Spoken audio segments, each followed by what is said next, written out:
ಆಕಾಶವಾಣಿ. ಬದುಕು ಅಕ್ಷಯವಾಗಲಿ. ಕ್ಷಯರೋಗ ಜಾಗೃತಿ ಕುರಿತ ಪ್ರಾಯೋಜಿತ ಸರಣಿ. ಈ ಕಾರ್ಯಕ್ರಮದ ಪ್ರಾಯೋಜಕರು ಆರೋಗ್ಯ ಮತ್ತು ಕುಟುಂಬ ಕಲ್ಯಾಣ ಇಲಾಖೆ, ಕರ್ನಾಟಕ ಸರ್ಕಾರ. ಯಾಕೋ ತುಂಬಾ ಗಾಬರಿ ಆಗಿದ್ಯಾ? 2 ವಾರದಿಂದ ಕೆಮ್ಮಿತ್ತು, ಕಫ ಪರೀಕ್ಷೆ ಮಾಡ್ಸೋಣ ಅಂತ ಬಂದಿದ್ದೆ. ಅದಕ್ ಭಯ ಯಾಕೆ? ಏನಾದ್ರೂ ಟಿಬಿ ಅಂತ ರಿಪೋರ್ಟ್ ಬಂದ್ಬಿಟ್ರೆ? ಟಿಬಿ ರೋಗಕ್ಕೆ ಈಗ ಒಳ್ಳೊಳ್ಳೆ ಔಷಧ ಬಂದಿದೆ, ಸಂಪೂರ್ಣ ಗುಣವಾಗುತ್ತೆ. ಔಷಧಿ ಉಚಿತವಾಗಿ ಕೊಡ್ತಾರೆ. ಡಾಕ್ಟರ್ ಹೇಳದ ಹಾಗ್ ಮಾಡು. ನಿರಂತರ ಚಿಕಿತ್ಸೆಯಿಂದ ಟಿಬಿ ಸಂಪೂರ್ಣ ಗುಣವಾಗುತ್ತದೆ. 2 ವಾರಕ್ಕಿಂತ ಹೆಚ್ಚು ಕೆಮ್ಮುತ್ತಿರುವವರನ್ನು ಟಿಬಿ ಪರೀಕ್ಷೆ ಮಾಡಿಸಲು ಎಚ್ಚರಿಸಿ. ಹೆಚ್ಚಿನ ಮಾಹಿತಿಗೆ ಸಂಪರ್ಕಿಸಿ 1800116666. ಆರೋಗ್ಯ ಮತ್ತು ಕುಟುಂಬ ಕಲ್ಯಾಣ.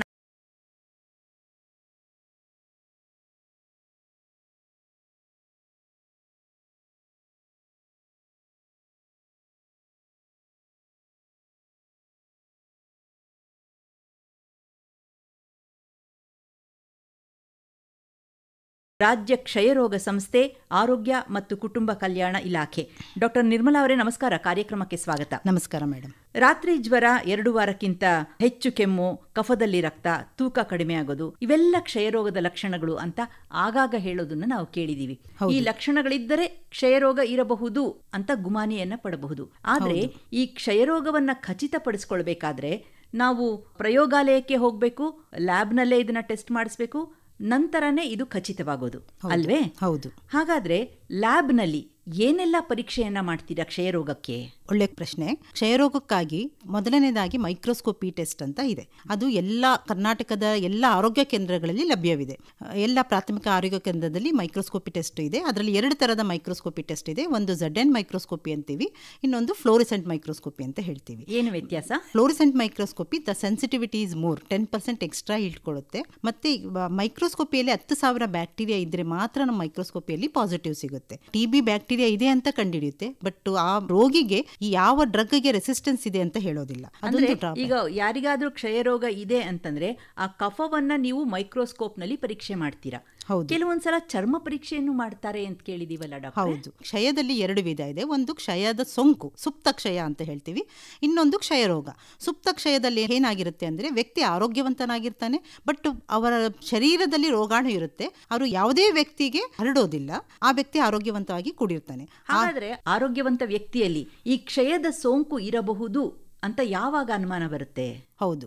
ಭಾರತ ದೇಶದಲ್ಲಿ ಅರೌಂಡ್ 30ರಿಂದ 35 ಕೋಟಿ ಜನರು ಟಿಬಿ ಸೋಂಕಿಂದ ನರಳುತ್ತಾ ಇದ್ದಾರೆ ಅಂತ ಒಂದು ಎಸ್ಟಿಮೇಷನ್ ಇದೆ. ಆ ಎಲ್ಲಾ ಜನರನ್ನ ನಾವು ಪರೀಕ್ಷೆಗೆ ಒಳಪಡಿಸಕ್ ಆಗೋದಿಲ್ಲ. ಆದ್ದರಿಂದ ಅಪಾಯದ ಹಂಚಿನಲ್ಲಿರೋ ವ್ಯಕ್ತಿಗಳಲ್ಲಿ ನಾವು ಕ್ಷಯದ ಸೋಂಕನ್ನ ಪತ್ತೆ ಹಚ್ಚಕ್ಕೆ ಶುರು ಮಾಡಿದ್ದೀವಿ. ಕ್ಷಯದ ಸೋಂಕನ್ನ ನಾವು ಪತ್ತೆ ಹಚ್ಚಿ ಅವರನ್ನ ಸಹ ಚಿಕಿತ್ಸೆಗೆ ಗುರಿಪಡಿಸೋದು ಯಾಕೆ ಇಂಪಾರ್ಟೆಂಟು ಅಂತಂದ್ರೆ, ನಮ್ಮ ಗೋಲ್ ಏನಿದೆ, ಟಾರ್ಗೆಟ್ ಏನಿದೆ, NTB ಟಾರ್ಗೆಟ್ ಅಚೀವ್ ಮಾಡಲಿಕ್ಕೆ ಏನಿದೆ ಅದು ಪ್ರತಿ ವರ್ಷ ಆ ಇನ್ಸಿಡೆನ್ಸ್ ಏನಾಗಬೇಕು, 10ರಿಂದ 12% ಇನ್ಸಿಡೆನ್ಸ್ ಕಡಿಮೆ ಆಗಬೇಕು. ಆಗಷ್ಟೇ ನಾವು ಕ್ಷಯರೋಗವನ್ನು ಕೊನೆಗಾಣಿಸಕ್ಕೆ ಸಾಧ್ಯ ಆಗುತ್ತೆ. ಆದರೆ ಈಗ ಪ್ರೋಗ್ರಾಮ್ ಅಡಿಯಲ್ಲಿ ನಾವು ಎಷ್ಟೊಂದು ಯೋಜನೆಗಳು ಹಾಕೊಂಡಿದ್ದೀವಿ. ಆ ಅಡಿಯಲ್ಲಿ ನಾವು ಎಲ್ಲಾನು ಮಾಡ್ತಾ ಇದ್ರೂ ಸಹ ನಮ್ಮ ಇನ್ಸಿಡೆನ್ಸ್ ಏನಿದೆ, ಕ್ಷಯ ಸಂಭವ ಏನಿದೆ, ಅದು ಓನ್ಲಿ 2-3% ಅಷ್ಟೇ ಕಡಿಮೆ ಆಗ್ತಿದೆ. ಹಾಗಾಗಿ ಈ ಕ್ಷಯದ ಸೋಂಕನ್ನ ಬೇರೆ ಬೇರೆ ದೇಶಗಳಲ್ಲಿ ಸಹ ಅವರು ಆಲ್ರೆಡಿ ಮಾಡಿದ್ದಾರೆ. ಅದನ್ನು ಸಹ ಭಾರತ ಸರ್ಕಾರ 2 ವರ್ಷದಿಂದ ನಾವು ಸಹ ಶುರು ಮಾಡ್ಕೊಂಡಿದ್ದೀವಿ. ಕ್ಷಯದ ಸೋಂಕನ್ನ ಅಪಾಯದ ಅಂಚಿನಲ್ಲಿರೋರು, ಯಾರು ಅಪಾಯದ ಅಂಚಿನಲ್ಲಿರೋರು ಅಂತಂದ್ರೆ ನಮ್ಮ ಕ್ಷಯ ರೋಗ ಇರುತ್ತಲ್ಲ ಅವರ ಕುಟುಂಬದಲ್ಲಿ ಇರೋರು, ಸಂಪರ್ಕಿತರು ಅಂತ ಹೇಳ್ತೀವಿ. ಅಂದ್ರೆ ಕ್ಷಯರೋಗಿಗಳ ಕುಟುಂಬದಲ್ಲಿ ಇರುವವರನ್ನ ನೀವು ಸಂಭವನೀಯ ಕ್ಷಯರೋಗಿಗಳು ಅಂತ, ನೀವು ಕ್ಷಯ ಸೋಂಕು ಇರಬಹುದು ಅಂತ ನಾವು ಮೊದಲನೇದಾಗಿ ತಗೊಂಡಿದ್ದೀವಿ. ಇದಕ್ಕೆ ಮುಂಚೆ ಪ್ರೋಗ್ರಾಮ್ ಅಡಿಯಲ್ಲಿ HIV ಸೋಂಕಿತರಲ್ಲಿ ನಾವು ಕ್ಷಯನ ಜಾಸ್ತಿ ನೋಡ್ತೀವಿ. ಯಾಕೆ? ಅವರಲ್ಲಿ ಇಮ್ಯುನಿಟಿ ಕಡಿಮೆ ಇರುತ್ತೆ. ಸೊ ಅವ್ರಿಗೂ ಸಹ ನಾವು ಆಲ್ರೆಡಿ ಅವ್ರಿಗೆ TB ಪ್ರಿವೆಂಟಿವ್ ಥೆರಪಿ ಅಂತ ನಾವು ಟ್ರೀಟ್ಮೆಂಟ್ ನ ಸ್ಟಾರ್ಟ್ ಮಾಡಿ, ಅಂದ್ರೆ HIV ಜೊತೆಗೆ ಕ್ಷಯರೋಗ ಬಾರದ ಹಾಗೆ ಕೂಡ ಅವ್ರಿಗೆ ಔಷಧಿಯನ್ನು ಕೊಡ್ತೀರಾ? ಔಷಧಿಯನ್ನ ಕೊಟ್ಟಿದ್ದೀವಿ. ಅದರಲ್ಲಿ ನಮಗೆ ಒಳ್ಳೆ ರಿಸಲ್ಟ್ ಸಿಕ್ಕಿದೆ. ಅರೌಂಡ್ 85% ಅಷ್ಟು ಜನರಲ್ಲಿ ಈ HIV ಸೋಂಕಿತರಲ್ಲಿ ಕ್ಷಯ ಬಂದಿಲ್ಲ. ಸೊ ಹಾಗಾಗಿ ಇದನ್ನ ಬೇರೆ ಗ್ರೂಪ್ಗೂ ಸಹ ಎಕ್ಸ್ಟೆಂಡ್ ಮಾಡಿ ಈಗ ಕುಟುಂಬಸ್ಥರಲ್ಲಿ ಮೊದಲನೇದಾಗಿ ತಗೊಂಡಿದ್ದೀವಿ. ಇದು ಕ್ಷಯದ ಸೋಂಕಿನ ಬಗ್ಗೆ ಆಯ್ತು. ಇನ್ನು ಕ್ಷಯರೋಗಿಗಳಲ್ಲಿ ಮೊದಲು ನೀವು ಆ ರೋಗಿಯ ಕಫವನ್ನ ಪರೀಕ್ಷೆ ಮಾಡ್ತೀವಿ ಅಂತ ನೀವು ಹೇಳಿದ್ರಿ. ಮೈಕ್ರೋಸ್ಕೋಪ್ ನಲ್ಲಿ ನೋಡಿದ್ರೆ ನಿಮ್ಗೆ ಗೊತ್ತಾಗುತ್ತಾ ಇದರಲ್ಲಿ ಕ್ಷಯರೋಗದ ರೋಗಾಣುಗಳು ಇದೆ ಅಂತ ಅಂದ್ಬಿಟ್ಟು. ಹೌದು, ಮೈಕ್ರೋಸ್ಕೋಪಿಯಲ್ಲಿ ನೋಡಿದಾಗ ನಮಗೆ ಟಿ ಬಿ ಬ್ಯಾಕ್ಟೀರಿಯಾ ಇದೆ ಅಂತ ಗೊತ್ತಾಗುತ್ತೆ. ಅದು ಪ್ರಥಮ ಹಂತದಲ್ಲಿ ಅದರ ನಾವು ಸೆನ್ಸಿಟಿವಿಟಿ ಅಂತ ಹೇಳ್ತೀವಿ, ಅದು ಕಡಿಮೆ ಇರುತ್ತೆ. ಹಾಗಾಗಿ ಹೆಚ್ಚಿನ ಪರೀಕ್ಷೆಗಳು ನಮ್ಮಲ್ಲಿ ಲಭ್ಯವಿದೆ. ಮೊದಲನೇದಾಗಿ CB0 ಅಂತ ಇದೆ, ಜೀನ್ ಎಕ್ಸ್ಪರ್ಟ್ ಅಂತ ಹೇಳ್ತೀವಿ. ಇದರಲ್ಲಿ 100 ಬ್ಯಾಕ್ಟೀರಿಯಾ ಇದ್ರೂ ಸಹ ಸಿಗುತ್ತೆ, ಪಾಸಿಟಿವ್ ಸಿಗುತ್ತೆ. ಅದೇ ನಮ್ಮ ಮೈಕ್ರೋಸ್ಕೋಪಲ್ಲಿ 10,000 ಬ್ಯಾಕ್ಟೀರಿಯಾ ಇದ್ರಷ್ಟೇ ಪಾಸಿಟಿವ್ ಸಿಗಕ್ಕೆ ಚಾನ್ಸ್ ಆಗುತ್ತೆ. ಇದು ನಮ್ಮ CB0 ಅಥವಾ TrueNAT ಅಂತ ಏನು ಹೇಳ್ತೀವೋ ಅದರಲ್ಲಿ ನಮಗೆ ಟಿ ಬಿ ಬ್ಯಾಕ್ಟೀರಿಯಾ ಜೊತೆಗೆ ರಿಫಾಂಪಸಿನ್ ಅಂತ ಒಂದು ಡ್ರಗ್ನ ನಾವು ಯೂಸ್ ಮಾಡ್ತೀವಿ, ಮೆಡಿಸಿನ್ನ. ಆ ಡ್ರಗ್ಗೆ ಆ ಪೇಷಂಟ್ ಸೆನ್ಸಿಟಿವ್ ಇದನ್ನ ಇಲ್ಲ ಅಂತ ಹೇಳುತ್ತೆ. ಸೊ ಅಲ್ಲೇ ನಮಗೆ ಸೆನ್ಸಿಟಿವಿಟಿನೂ ಗೊತ್ತಾಗುತ್ತೆ. ಅಂದ್ರೆ ನೀವು ಕಫ ಪರೀಕ್ಷೆ ಮಾಡುವಾಗಲೇನೆ ಯಾವ ಔಷಧಿಯನ್ನು ಕೂಡ ಈ ವ್ಯಕ್ತಿಗೆ ಕೊಡಬಹುದು ಅಂತ ಅದನ್ನು ನೀವು ಪರೀಕ್ಷೆ ಮಾಡಿಬಿಡ್ತೀರಾ? ಹೌದು, ಪರೀಕ್ಷೆಯಲ್ಲಿ ಗೊತ್ತಾಗ್ಬಿಡುತ್ತೈತೆ. ಸೊ ಹಾಗಾಗಿ ನಾವು ಟ್ರೀಟ್ಮೆಂಟ್ನು ಆ ವ್ಯಕ್ತಿಗೆ ಸರಿಯಾದ ರೀತಿಯಲ್ಲಿ ಕೊಡೋದಕ್ಕೆ ಅನುಕೂಲ ಆಗುತ್ತದೆ. ಕೆಲವು ಸಲ ಎಕ್ಸ್ರೇ ಕೂಡ ತೆಗಿತಾ ಇದ್ರಿ, ಎಕ್ಸ್ರೇನಲ್ಲೂ ಕೂಡ ಕ್ಷಯರೋಗ ಇದೆ ಅಂತ ಗೊತ್ತಾಗ್ತಾ ಇತ್ತಾ? ಎಕ್ಸ್ರೇನ ಸದ್ಯದಲ್ಲಿ ನಾವು ಸ್ಕ್ರೀನಿಂಗ್ ಟೂಲ್ ಆಗಿ ಯೂಸ್ ಮಾಡ್ತಾ ಇದ್ದೀವಿ. ಎಕ್ಸ್ರೇಯಲ್ಲಿ ನಮಗೆ ಏನೇ ಅಬ್ನಾರ್ಮಾಲಿಟಿ ಇದ್ದರೆ ಮತ್ತೆ ನಾವು ಮೈಕ್ರೋಸ್ಕೋಪಿಯಲ್ಲಿ ಅಂದರೆ ಮೈಕ್ರೋಬಯಾಲಜಿಕಲಿ ಕನ್ಫರ್ಮ್ ಮಾಡ್ಕೋತೀವಿ. ನಮ್ಮ CB0 ಅಥವಾ TrueNAT ಲೈನ್ ಪ್ರೋಬಸ್ಸೆ ಅಂತ ಇದೆ.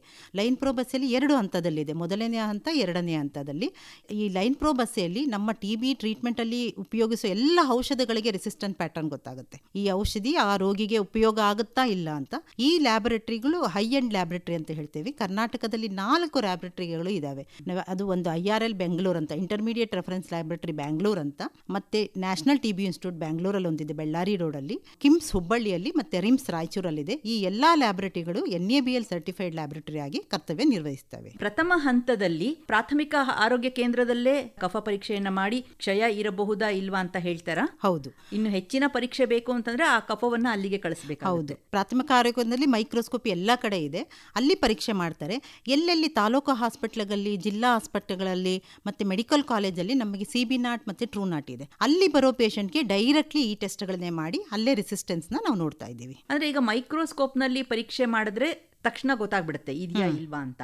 ಹೌದು. ಇನ್ನು ನಿಮ್ಮ ಈ TrueNAT ಮತ್ತೆ CB0 ಅಂತ ಮೆಷಿನ್ಗಳನ್ನ ಹೇಳಿದ್ರಲ್ಲ, ಅದು ಎಷ್ಟು ಹೊತ್ತು ತೆಗೆದುಕೊಳ್ಳುತ್ತೆ ಅದರಲ್ಲಿ ಪರೀಕ್ಷೆ ಮಾಡಿದ್ರೆ ಉತ್ತರವನ್ನು? CB0 2 ಗಂಟೆ ಟೈಮಲ್ಲಿ ನಿಮಗೆ TB ಇದೆಯಾ ಮತ್ತೆ ರಿಫಾಂಪಸಿನ್ ರೆಸಿಸ್ಟೆನ್ಸ್ ಇದೆಯಾ ಇಲ್ಲ ಅಂತ ಗೊತ್ತಾಗುತ್ತೆ. TrueNAT ಅಲ್ಲೂ ಸಹ ಸೇಮ್ ಟೈಮಲ್ಲಿ ಗೊತ್ತಾಗುತ್ತೆ, ಅದನ್ನು ಸಹ. ಬಟ್ ಇವು ಎರಡು ಏನಿದೆ, ನಮ್ಮ ಮೈಕ್ರೋಸ್ಕೋಪಿ ಒಂದು 80 ರೂಪಾಯಲ್ಲಿ ನಿಮಗೆ ಮೈಕ್ರೋಸ್ಕೋಪಿ ಟೆಸ್ಟ್ ಆಗೋಗುತ್ತೆ. But TrueNAT CB0 is very costly. CB0 ಸರ್ಕಾರದಲ್ಲೇನೆ 1000 ರೂಪಾಯಿ ಆಗುತ್ತೆ ಒಂದು ಟೆಸ್ಟ್ಗೆ. TrueNAT ಅರೌಂಡ್ 700 ರೂಪಾಯಿ ಅಷ್ಟು ಚಾರ್ಜ್ ಆಗುತ್ತೆ. ಅದೇ ಪ್ರೈವೇಟ್ಗೆ ಹೋದ್ರೆ 4,000 ರಿಂದ 4,500 ಕಾಸ್ಟ್ ಆಗುತ್ತೆ. ಆದ್ರೆ ಪ್ರೋಗ್ರಾಮು ಎಲ್ಲ TB ಪೇಷಂಟ್ಗೂ ಇದನ್ನ ಫ್ರೀ ಆಗಿ ಕೊಡ್ತಾ ಇದೆ. ಅಂದ್ರೆ ಸರ್ಕಾರದಲ್ಲಿ ಎಲ್ಲ ಪರೀಕ್ಷೆಗಳು, ತಪಾಸಣೆ ಎಲ್ಲವೂ ಉಚಿತ? ಹೌದು, ಎಲ್ಲವೂ ಉಚಿತವಾಗಿ. ಪ್ರತಿ ವರ್ಷ ನಾವು 2.5 ಲಕ್ಷದಷ್ಟು CB0 ಮಾಡ್ತೀವಿ, ಒಂದು 3 ಲಕ್ಷದಷ್ಟು TrueNAT ಟೆಸ್ಟ್ಗಳನ್ನ ಮಾಡ್ತಾ ಇದ್ದೀವಿ. ಹಾಗಾದ್ರೆ ಈ CB0 ಮತ್ತೆ TrueNAT ಮೆಷಿನ್ಗಳು ನಮ್ಮ ಕರ್ನಾಟಕದಲ್ಲಿ ಎಷ್ಟು ಇದೆ ಡಾಕ್ಟ್ರೆ? CB0 100 ಮೆಷಿನ್ಗಳು ಜಿಲ್ಲಾ ಆಸ್ಪತ್ರೆ ಮತ್ತೆ ಮೆಡಿಕಲ್ ಕಾಲೇಜಲ್ಲಿ, ತಾಲೂಕು ಹಾಸ್ಪಿಟಲ್ಗಳ ತನಕನೂ ಇಟ್ಟಿದ್ದೀವಿ. TrueNAT 180 TrueNAT ಮೆಷಿನ್ ಸಮುದಾಯ ಆರೋಗ್ಯ ಕೇಂದ್ರಗಳವರೆಗೂ ತಗೊಂಡೋಗಿದ್ದೀವಿ. ಕೆಲವು PHCಗಳಲ್ಲೂ ಸಹ TrueNAT ಲಭ್ಯವಿದೆ. ಒಂದು ಸಲ ನೀವು ಆ ವ್ಯಕ್ತಿಯ ಕಫವನ್ನು ಪರೀಕ್ಷೆ ಮಾಡಿದ ಮೇಲೆ ಎಷ್ಟು ಗಂಟೆಯ ಒಳಗೆ ದೊಡ್ಡ ಆಸ್ಪತ್ರೆಗಳಿಗೆ ಕಳಿಸಬೇಕಾಗುತ್ತೆ ಅದನ್ನ? ಆದಷ್ಟು ಆ ದಿನನೇ ನಮ್ಮ ಕೇಂದ್ರಗಳಿಗೆ ಕಳಿಸ್ಕೊಡ್ಬೇಕಾಗತ್ತೆ. ನಮ್ಮಲ್ಲಿ ಕೋಲ್ಡ್ ಸ್ಟೋರೇಜ್ ಅಂತ ಇದೆ, ಆ ಮೆಕ್ಯಾನಿಸಮ್ ಇದೆ. ಸೊ ಅದನ್ನ ಸ್ಯಾಂಪಲ್ನ ಪ್ಯಾಕ್ ಮಾಡಿ ಐಸ್ ಪ್ಯಾಕ್, ಜೆಲ್ ಪ್ಯಾಕ್ ಇಟ್ಬಿಟ್ಟು ಅದನ್ನ ಟ್ರಾನ್ಸ್ಪೋರ್ಟ್ ಮಾಡ್ತಾರೆ. ಆದ್ರಿಂದ ಅದು 72 ಅವರ್ಸ್ಗೆ 36 to 72 ಅವರ್ಸ್ವರೆಗೂ ಅದು ಟೆಂಪರೇಚರ್ನ ಮೇಂಟೈನ್ ಮಾಡಿ ಅದು ರೀಚ್ ಆಗೋಂಗೆ ನೋಡ್ಕೊಳ್ತಾರೆ. ಆ ದಿನನೇ ಟೆಸ್ಟ್ ಮಾಡಿ ವಿತಿನ್ 1 ಡೇ ಅಲ್ಲಿ ನಮಗೆ ಫಲಿತಾಂಶ ಸಿಗುತ್ತೆ. ಈಗ ಗ್ರಾಮೀಣ ಪ್ರದೇಶದಲ್ಲಿರುವಂತಹ ಒಬ್ಬ ವ್ಯಕ್ತಿಗೆ ಈ ತರ ಏನೋ ಅನುಮಾನ ಬಂತು, ತುಂಬಾ ಕೆಮ್ತಾ ಇದ್ದೀನಿ, ಜ್ವರ ಬರ್ತಾ ಇದೆ ನನಗೆ ಪದೇ ಪದೇ, ಕಫದಲ್ಲಿ ಎಲ್ಲೋ ಒಂದು ಸ್ವಲ್ಪ ರಕ್ತ ಕಾಣಿಸ್ತಾ ಇದೆ ಅಂತಂದಾಗ ನಿಮ್ಮ ಪ್ರಾಥಮಿಕ ಆರೋಗ್ಯ ಕೇಂದ್ರಕ್ಕೆ ಹೋದ್ರೆ ಸಾಕು, ಅಲ್ಲೇ ಅವರು ಪರೀಕ್ಷೆ ಮಾಡಿ ಹೇಳ್ತಾರೆ. ಹೌದು, ಅಲ್ಲೇ ವೈದ್ಯರು ಅಲ್ಲೇ ಮೈಕ್ರೋಸ್ಕೋಪಿ ಇರುತ್ತೆ, ಪರೀಕ್ಷೆ ಮಾಡ್ತಾರೆ. ಮೈಕ್ರೋಸ್ಕೋಪಿ ಏನು ಅವೈಲಬಿಲಿಟಿ ಇಲ್ಲ, ಲ್ಯಾಬೊರೇಟರಿ ಟೆಕ್ನಿಷಿಯನ್ ಇಲ್ಲ ಅಂದರೆ ಆ ವ್ಯಕ್ತಿಯ ಕಫವನ್ನು ಪ್ಯಾಕ್ ಮಾಡಿ, ಕಲೆಕ್ಟ್ ಮಾಡಿಬಿಟ್ಟು ಪ್ಯಾಕ್ ಮಾಡಿ ಹತ್ತಿರದ ಆರೋಗ್ಯ ಕೇಂದ್ರ ಎಲ್ಲಿ ಫೆಸಿಲಿಟಿ ಇದೆಯೋ ಅಲ್ಲಿಗೆ ಟ್ರಾನ್ಸ್ಪೋರ್ಟ್ ಮಾಡೋಕ್ಕೂ ಸಹ ನಮ್ಮ ಪ್ರೋಗ್ರಾಮ್ ಅಡಿಯಲ್ಲಿ ಲಭ್ಯವಿದೆ. ಆ ಕಾರ್ಯಕ್ರಮದ ಅಡಿಯಲ್ಲಿ ನೀವು ಖಚಿತಪಡಿಸಿದ ಮೇಲೆನೆ ಆ ವ್ಯಕ್ತಿಗೆ ಔಷಧಿಯನ್ನು ಶುರು ಮಾಡ್ತೀರಾ? ಅಲ್ಲಿ ತನಕ ಔಷಧಿಯನ್ನು ಶುರು ಮಾಡೋದಿಲ್ಲ. ಕಫ ಪರೀಕ್ಷೆಯಲ್ಲಿ ಪಾಸಿಟಿವ್ ಬಂದ ತಕ್ಷಣ ಶುರು ಮಾಡ್ತಾರೆ. ಅಕಸ್ಮಾತ್ ಕಫ ಪರೀಕ್ಷೆಯಲ್ಲಿ ಪಾಸಿಟಿವ್ ಬರಲಿಲ್ಲ ಆದರೂ ನಮ್ಮ ವೈದ್ಯರು ಕ್ಷಯರೋಗ ಇರಬಹುದು ಅಂತ ಅನುಮಾನ ಬಂದಾಗ ಅವರು ಹೆಚ್ಚಿನ ಪರೀಕ್ಷೆಗಳನ್ನು ಮಾಡಿ, ಎಕ್ಸ್ರೇ ಮಾಡಿ ನೋಡಿ, ಕ್ಲಿನಿಕಲಿ ಡಯಾಗ್ನೋಸ್ TB ಅಂತ ಟ್ರೀಟ್ಮೆಂಟ್ ನ ಸ್ಟಾರ್ಟ್ ಮಾಡಬಹುದು. 6 ತಿಂಗಳ ನಂತರ ಮತ್ತೆ ಆ ವ್ಯಕ್ತಿಗೆ ಕ್ಷಯರೋಗ ಮತ್ತೆ ಮರುಕಳಿಸಿದರೆ ಆಗ ಮತ್ತೆ ನೀವು ಕಫ ಪರೀಕ್ಷೆಯನ್ನು ಮಾಡಬೇಕಾಗತ್ತಾ? ಹೌದು, ಕ್ಷಯರೋಗಿಗಳಿಗೆ 6 ತಿಂಗಳು ಸಂಪೂರ್ಣವಾಗಿ ನಾವು ಚಿಕಿತ್ಸೆಯನ್ನ ನೀಡ್ತೀವಿ. 6 ತಿಂಗಳು ಆಗ್ತಾ ಇದ್ದಂಗೆ ನಾವು ಒಂದು ಕಫ ಪರೀಕ್ಷೆ ಮಾಡಿ ಆ ರೋಗಿ ಕ್ಷಯಮುಕ್ತನಾಗಿದ್ದಾನೆ ಅಂತ ನಾವು ಡಿಕ್ಲೇರ್ ಮಾಡ್ತೀವಿ. ಅದಾದ್ಮೇಲೆ ಮತ್ತೆ ಅವ್ರನ್ನ 6 ತಿಂಗಳಾದ್ಮೇಲೆ ಮತ್ತೆ ಫಾಲೋ ಅಪ್ ಮಾಡ್ತೀವಿ. ನಮ್ಮ ಆರೋಗ್ಯ ಕಾರ್ಯಕರ್ತರು ಮನೆ ಭೇಟಿ ಮಾಡಿ ಆ ವ್ಯಕ್ತಿಗೆ ಕ್ಷಯರೋಗದ ಲಕ್ಷಣಗಳೇನ ಇದೆಯಾ ಅಂತ ಚೆಕ್ ಮಾಡ್ತಾರೆ. 6 ತಿಂಗಳಿಗೊಂದ್ಸರ್ತಿ, ಮತ್ತೆ 18 ತಿಂಗಳಲ್ಲಿ, ಮತ್ತೆ 24 ತಿಂಗಳಲ್ಲಿ, ಪ್ರತಿ 6 ತಿಂಗಳಿಗೊಮ್ಮೆ 2 ವರ್ಷ ನಮ್ಮ ಆರೋಗ್ಯ ಕಾರ್ಯಕರ್ತರು ಭೇಟಿ ಮಾಡಿ ಅವ್ರನ್ನ ಫಾಲೋ ಅಪ್ ಮಾಡ್ತಾರೆ. ಯಾವುದೇ ಟೈಮಲ್ಲಿ ಅವ್ರಿಗೆ ಕ್ಷಯರೋಗದ ಲಕ್ಷಣಗಳು ಕಾಣಿಸಿಕೊಂಡ್ರೆ ಅವ್ರಿಗೆ ಮತ್ತೆ ನಾವು ಟೆಸ್ಟ್ ಮಾಡಿ ಮತ್ತೆ ಏನಾದ್ರು ಕ್ಷಯರೋಗ ಪತ್ತೆ ಆದ್ರೆ ಟ್ರೀಟ್ಮೆಂಟ್ ನ ಮಾಡಬೇಕಾಗುತ್ತದೆ. ಮತ್ತೆ ಮೊದಲು ಏನೇನ್ ಮಾಡಿದ್ರು ಎಲ್ಲ ಪರೀಕ್ಷೆಗಳನ್ನು ಮಾಡಿ ಮತ್ತೆ ದೃಢಪಡಿಸಿಕೊಂಡು ಚಿಕಿತ್ಸೆಯನ್ನ ನಾವು ಶುರು ಮಾಡಬೇಕಾಗುತ್ತೆ. ಒಂದು ಸಲ ಗುಣವಾದ ಮೇಲೆ ಆ ವ್ಯಕ್ತಿಯಲ್ಲಿ ರೋಗ ನಿರೋಧಕ ಶಕ್ತಿ ಕಡಿಮೆ ಇದ್ದೇ ಇರುತ್ತೆ. ವ್ಯಕ್ತಿಯು ಪೂರ್ಣವಾಗಿ ಗುಣಮುಖನಾದಾಗ ಅವನಲ್ಲಿ ರೋಗಾಣು ಇರೋದಿಲ್ಲ, ಆದ್ರೆ ಮತ್ತೆ ರೀಇನ್ಫೆಕ್ಷನ್ ಆಗ್ಬಹುದು. ಆವಾಗ ಅವನಿಗೆ ಮರುಕಳಿಸಬಹುದು. ಹಾಗಾಗಿ ನಮ್ಮ ಪ್ರೋಗ್ರಾಮ್ ಅಡಿಯಲ್ಲಿ ಏನ್ ಹೇಳ್ತೀವಿ, ಪೌಷ್ಟಿಕ ಆಹಾರ ತುಂಬಾ ಇಂಪಾರ್ಟೆಂಟ್ ಇರುತ್ತೆ. ವ್ಯಕ್ತಿಯು ಪೌಷ್ಟಿಕ ಆಹಾರ ತಗೊಂಡಾಗ ಅವನು ರೋಗಾಣು ವಿರುದ್ಧ ಹೋರಾಡೋದಕ್ಕೆ ಶಕ್ತಿ ಬರುತ್ತೆ, ಮತ್ತೆ ಅವನ ಆರೋಗ್ಯನೂ ಸುಧಾರಿಸುತ್ತೆ, ಮತ್ತು ಅವನ ಕೆಲಸ ಕಾರ್ಯಗಳನ್ನು ಅವನು ಸರಿಯಾಗಿರೋದಕ್ಕೆ ಸಹಾಯ ಮಾಡುತ್ತದೆ. ಒಂದ್ಸಲ ಕ್ಷಯರೋಗ ಮುಕ್ತ ಈತ ಅಂತ ನೀವು ಘೋಷಣೆ ಮಾಡ್ಬಿಡ್ತೀರಾ 6 ತಿಂಗಳ ನಂತರ. ಆತ ಕೂಡ ಖುಷಿಯಾಗ್ಬಿಡ್ತಾನೆ, ಮತ್ತೆ ದುಶ್ಚಟಗಳಿಗೆ ಆತ ಮೊರೆ ಹೋಗ್ತಾನೆ. ಆಗ ಕೂಡ ಈ ನಿಮ್ಮ TB ಮರುಕಳಿಸುವ ಸಾಧ್ಯತೆ ಇರುತ್ತೆ ಅಲ್ವಾ ಡಾಕ್ಟರ್? ಹೌದು, HIV ಇನ್ಫೆಕ್ಷನ್ ಇರೋರಲ್ಲಿ 10% ಚಾನ್ಸಸ್ ಇರುತ್ತೆ. ಟೊಬ್ಯಾಕೋ ಸ್ಮೋಕರ್ಸ್ ಅಲ್ಲಿ 3% ಜಾಸ್ತಿ ಇರುತ್ತೆ, ಮತ್ತೆ ಆಲ್ಕೋಹಾಲ್ ಅಲ್ಲಿ ಜಾಸ್ತಿ ಇರುತ್ತೆ. ಇವರಲ್ಲಿ ಮತ್ತೆ ಅವರು ಸರಿಯಾಗಿ ಟ್ರೀಟ್ಮೆಂಟ್ ಅನ್ನು ತಗೊಳ್ಳೋದಿಲ್ಲ, ಶ್ವಾಸಕೋಶಕ್ಕೆ ಹಾನಿಯಾಗಿರುತ್ತೆ, ಮತ್ತೆ ಆ TB ಬರೋ ಚಾನ್ಸಸ್ ಜಾಸ್ತಿ ಇರುತ್ತೆ ಇವರಲ್ಲಿ. ಕ್ಷಯರೋಗ ಅಂತಂದ್ರೆ ಹೆಚ್ಚು ನಾವು ಮಾತಾಡೋದು ಶ್ವಾಸಕೋಶದ ಕ್ಷಯದ ಬಗ್ಗೆನೇ ಮಾತಾಡ್ತಾ ಇರ್ತೀವಿ. ಹೌದು, ಇನ್ನು ಉಳಿದ ಕ್ಷಯಗಳು ಕೂಡ ಇದೇ ರೀತಿ ಸಂಪೂರ್ಣವಾಗಿ ಗುಣವಾಗುತ್ತಾ ಇದು? ಹೌದು, ಕ್ಷಯರೋಗದಲ್ಲಿ 2 ವಿಧ. ಒಂದು ಶ್ವಾಸಕೋಶ ಕ್ಷಯರೋಗ ಮತ್ತೆ ಶ್ವಾಸಕೋಶೇತರ ಕ್ಷಯರೋಗ ಅಂತ ಹೇಳ್ತೀವಿ. ಶ್ವಾಸಕೋಶಕ್ಕೆ ಸಂಬಂಧಪಟ್ಟದ್ದು ಶ್ವಾಸಕೋಶದ ಕ್ಷಯರೋಗ ಅಂತ ಹೇಳ್ತೀವಿ. ಶ್ವಾಸಕೋಶೇತರ ಕ್ಷಯರೋಗ ಅಂದರೆ ಬೇರೆ ಬೇರೆ ಆರ್ಗನ್ನು, ದೇಹದ ಎಲ್ಲ ಆರ್ಗನ್ನ ಅಫೆಕ್ಟ್ ಮಾಡುತ್ತೆ, ಎಕ್ಸೆಪ್ಟ್ ಕೂದಲು ಮತ್ತು ಉಗುರನ್ನು ಬಿಟ್ಬಿಟ್ಟು ಬೇರೆ ಎಲ್ಲ ಆರ್ಗನ್ನು ಅಫೆಕ್ಟ್ ಮಾಡುತ್ತೆ. ಶ್ವಾಸಕೋಶೇತರ ಕ್ಷಯರೋಗದಲ್ಲಿ ಆ ಆರ್ಗನ್ ಸ್ಪೆಸಿಫಿಕ್ ಸಿಂಪ್ಟಮ್ಸ್ ಅಂತ ಹೇಳ್ತೀವಿ. ನಮ್ಮ ಗ್ರಂಥಿಗಳು ಊದ್ಕೊಳ್ಳೋದು, ಬ್ರೈನಿಗೆ ಬಂದಾಗ ಅಲ್ಲಿನ ಸಿಂಪ್ಟಮ್ಸು, ಮತ್ತು ಜಾಯಿಂಟ್ಸು ಎಲ್ಲ ಕಡೆನೂ ಬರ್ಬೋದು. ಅದರ ಸ್ಪೆಸಿಫಿಕ್ ಸಿಂಪ್ಟಮ್ಸು ಇರುತ್ತೆ, ಜೊತೆಗೆ ಜ್ವರ, ಕೆಮ್ಮು, ತೂಕ ಕಳ್ಕೊಳ್ಳೋದು ಸಹ ಇರಬಹುದು. ಶ್ವಾಸಕೋಶೇತರ ಕ್ಷಯಕ್ಕೆ ಪರೀಕ್ಷೆಗಳು, ಈ ನಿಮ್ಮ ಪ್ರಯೋಗಾಲಯ ಪರೀಕ್ಷೆಗಳು ಏನಿರುತ್ತೆ? ಹೌದು, ಇದರಲ್ಲಿ ಆ ಸ್ಪೆಸಿಫಿಕ್ ಏರಿಯಾದಿಂದ ಲಿಂಫ್ ನೋಡ್ TB ಅಂತ ಹೇಳ್ತೀವಿ, ಅದು ಸ್ಪೆಸಿಫಿಕ್ ಏರಿಯಾದಿಂದ ಬಯಾಪ್ಸಿ ಇರ್ಬೋದು, FNAC ಇರ್ಬೋದು, ತೆಗೆದುಬಿಟ್ಟು ನಮ್ಮ CB ನಾಟ್, ಟ್ರೂ ನಾಟ್ ಮತ್ತೆ ಕಲ್ಚರ್ಗೆ ಹಾಕಿ ನೋಡ್ತೀವಿ. ಕಲ್ಚರ್ಗೆ ಹಾಕಿದಾಗ ಸಮಯ ಜಾಸ್ತಿ ತೆಗೆದುಕೊಳ್ಳುತ್ತೆ. ಹೌದು, ಸಮಯ ತೆಗೆದುಕೊಳ್ಳುತ್ತೆ. ಅದಕ್ಕಾಗಿ ಕಲ್ಚರ್ಗೆ ಒಂದು ಸ್ಯಾಂಪಲ್ ನಾವು ಹಾಕೊಂಡಿರ್ತೀವಿ, ಇನ್ನೊಂದು ಸ್ಯಾಂಪಲ್ನ ನಾವು ಬೇಗನೆ CB ನಾಟ್ ಅಲ್ಲಿ ಮಾಡಿ ನೋಡ್ತೀವಿ. CB ನಾಟ್ ಅಥವಾ ಟ್ರೂ ನಾಟ್ ಅಲ್ಲಿ ಮಾಡಿ ನೋಡಿದಾಗ ನಮಗೆ ಇಮಿಡಿಯೇಟ್ 2 ಅವರಲ್ಲಿ ರಿಸಲ್ಟ್ ಸಿಗುತ್ತೆ. ಟ್ರೀಟ್ಮೆಂಟ್ನ ನಾವು ಸ್ಟಾರ್ಟ್ ಮಾಡ್ಬೋದು. ಆಮೇಲೆ ಪ್ಲೂರಲ್ ಫ್ಲೂಯಿಡ್ ಬಯಾಪ್ಸೀಸು, ಆಸ್ಪಿರೇಟ್ಸು ಆ ಥರ ನೋಡ್ತೀವಿ. ಈವನ್ CSF, ಬ್ರೈನ್ TBಯಲ್ಲಿ CSFನ ತೆಗೆದುಬಿಟ್ಟು ನಮ್ಮ CB ನಾಟಲ್ಲೂ ಹಾಕೊಂಡು ಚೆಕ್ ಮಾಡ್ತೀವಿ. ಮತ್ತೆ ಆ ವ್ಯಕ್ತಿಗೆ ನಿಖರವಾಗಿ ಔಷಧಿಗಳನ್ನು ಹೇಳಕ್ಕೆ ಕಲ್ಚರ್ಗೂ ಸಹ ನಾವು ಪ್ರೋಸೆಸ್ ಮಾಡಿರ್ತೀವಿ. ನಮ್ಮ ರಾಜ್ಯದಲ್ಲಿ ಶ್ವಾಸಕೋಶೇತರ ಕ್ಷಯರೋಗಿಗಳು ಎಷ್ಟು ಜನ ಇದ್ದಾರೆ, ಏನಾದರೂ ಲೆಕ್ಕ ಇದೆಯಾ? ಯೂಶಲಿ ನಾವು ಹೇಳೋದು 80% ಅಷ್ಟು ಶ್ವಾಸಕೋಶ ಕ್ಷಯರೋಗ ಇರುತ್ತೆ, ಇನ್ನು 20%, 15ರಿಂದ 20% ಶ್ವಾಸಕೋಶೇತರ ಕ್ಷಯರೋಗಗಳು ಇರ್ತಾರೆ. ಈಗ ಕಳೆದ ತಿಂಗಳು ಈ ಡಿಸೆಂಬರ್ 2ರ ತನಕ ತಾವು ಒಂದು ಆಂದೋಲನವನ್ನು ಹಮ್ಮಿಕೊಂಡಿದ್ರಿ, ಸಕ್ರಿಯ ಕ್ಷಯರೋಗಿಗಳ ಪತ್ತೆ ಹಚ್ಚುವ ಆಂದೋಲನ ಅಂತ. ಆ ಆಂದೋಲನದಲ್ಲಿ ರಿಸಲ್ಟ್ ಹೇಗಿತ್ತು ಡಾಕ್ಟರ್ ನಿರ್ಮಲಾ ಅವರೇ? ಸಕ್ರಿಯ ಕ್ಷಯರೋಗ ಪತ್ತೆ ಆಂದೋಲನದಲ್ಲಿ ಅರೌಂಡ್ 1 ಕೋಟಿಯಷ್ಟು ಜನರನ್ನ, ದುರ್ಬಲ ವ್ಯಕ್ತಿಗಳನ್ನ, ಅಪಾಯದ ಹಂಚಿನ ವ್ಯಕ್ತಿಗಳನ್ನ ನಾವು ಸ್ಕ್ರೀನ್ ಮಾಡಿದ್ದೇವೆ. ಅದ್ರ ಪರೀಕ್ಷೆ ಮಾಡಿದಾಗ ಅಲ್ಲೇ ನಮ್ಮ ಆರೋಗ್ಯಕರ್ತರು ಮನೆ ಭೇಟಿ ಮಾಡ್ತಾರೆ, ಅಲ್ಲೇ ಸ್ಕ್ರೀನ್ ಮಾಡಿ ಸ್ಯಾಂಪಲ್ನ ಕಲೆಕ್ಟ್ ಮಾಡಿ ಟೆಸ್ಟ್ ಮಾಡಿದ್ದಾರೆ. ಅದರಲ್ಲಿ ಈ ವರ್ಷ ನಮಗೆ 960 ಕ್ಷಯರೋಗಿಗಳು ಪತ್ತೆ ಹಚ್ಚಿದ್ದಾರೆ. ಅಂದ್ರೆ ಇಡೀ ಕರ್ನಾಟಕದಲ್ಲಿ. ಈಗ 2025ಕ್ಕೆ ಕ್ಷಯಮುಕ್ತ ಕರ್ನಾಟಕದ ಗುರಿಯನ್ನ ಇಟ್ಕೊಂಡಿದ್ದೀರಾ, ಅದನ್ನ ಮುಟ್ಟುತ್ತೇವೆ, ಇದನ್ನ ನಾವು ಜಯಿಸ್ತೇವೆ ಅನ್ನುವಂತಹ ನಂಬಿಕೆ ತಮಗೆ ಇದೆಯಾ?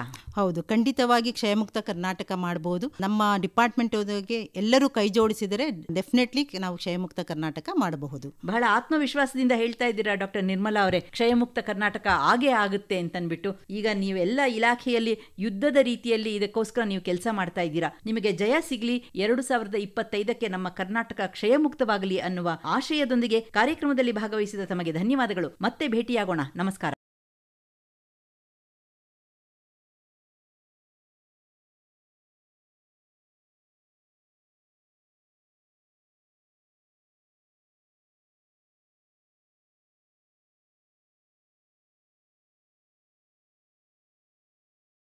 ತಜ್ಞರು, ರಾಜ್ಯ ಕ್ಷಯರೋಗ ಸಂಸ್ಥೆ, ಆರೋಗ್ಯ ಮತ್ತು ಕುಟುಂಬ ಕಲ್ಯಾಣ ಇಲಾಖೆ. ಇವರೊಂದಿಗೆ ಎಂಎಸ್ ಅನುಪಮಾ, ಸಂಕಲನ ಚೈತ್ರ ಎನ್ಎಸ್. ಈ ಕಾರ್ಯಕ್ರಮದ ಪ್ರಾಯೋಜಕರು ರಾಷ್ಟ್ರೀಯ ಆರೋಗ್ಯ ಅಭಿಯಾನ ಹಾಗೂ ಆರೋಗ್ಯ ಮತ್ತು ಕುಟುಂಬ ಕಲ್ಯಾಣ ಇಲಾಖೆ, ಕರ್ನಾಟಕ ಸರ್ಕಾರ. ರಾಜ್ಯವ್ಯಾಪಿ ಪ್ರಸಾರವಾದ ಈ ಕಾರ್ಯಕ್ರಮ ಆಕಾಶವಾಣಿ ಬೆಂಗಳೂರು ವಾಣಿಜ್ಯ ಪ್ರಸಾರ ಕೇಂದ್ರದ ಕೊಡುಗೆ.